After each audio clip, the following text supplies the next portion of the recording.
Ajit, this is such an interesting and a timely topic. And of course, there's a lot of things that are important here. I used to teach a whole course on AAC assessment. I think one really critical thing is to have a solid process, right?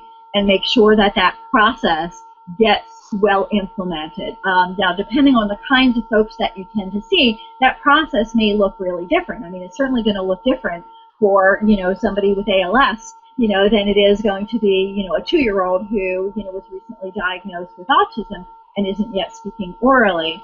I guess one of the things I want to, bring to the table is this is an area where I think we need some change.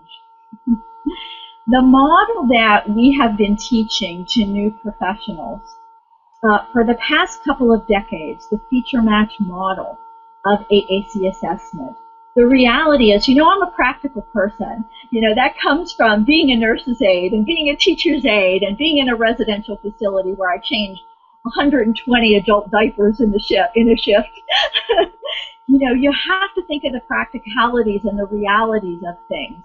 The reality is it's not being implemented in the vast majority of settings where people with severe communication needs get their services, right?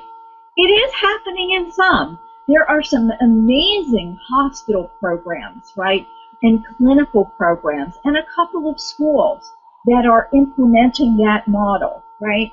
But as somebody who has been a long-time clinical educator and has trained literally hundreds of speech-language pathologists who are out in the field today, I can tell you that it is very unlikely that they are able to implement what we teach them to do in graduate school.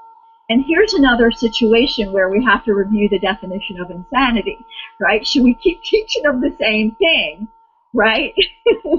So for the most part, it's not being implemented. And I think it's important for us to reflect on this and try to understand why is that, right?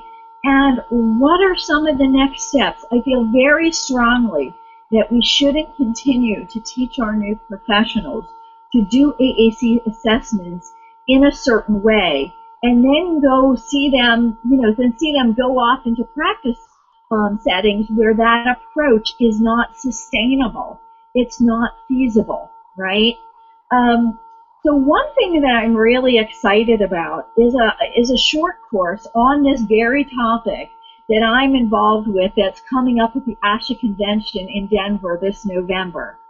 So we've put a panel together made up of academics and scholars and practitioners in schools and private practice, all speaking on this. And our goal is to open up a dialogue in the field, right, about how we're really doing these assessments, right? But what improvements we can make to strengthen our assessment practices. And we have people from California and Texas and Michigan and Georgia. And we're going to be exploring some of these issues, hopefully sharing some ideas to strengthen the assessment practices for all of us, right? Because we don't want to just have this be a rant session, of course.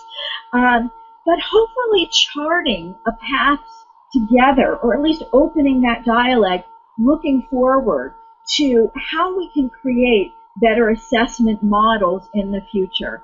Because what we don't want to do is throw the baby out with the bathwater, right? There's some things that we are firmly committed to that are part of this feature match approach to assessment.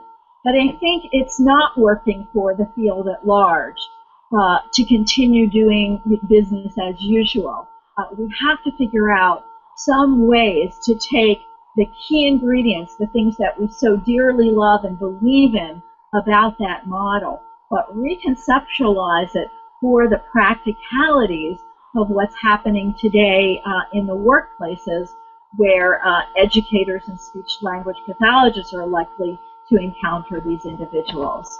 So I'm afraid that's probably not very satisfying, but that's kind of where I am in my thinking about it.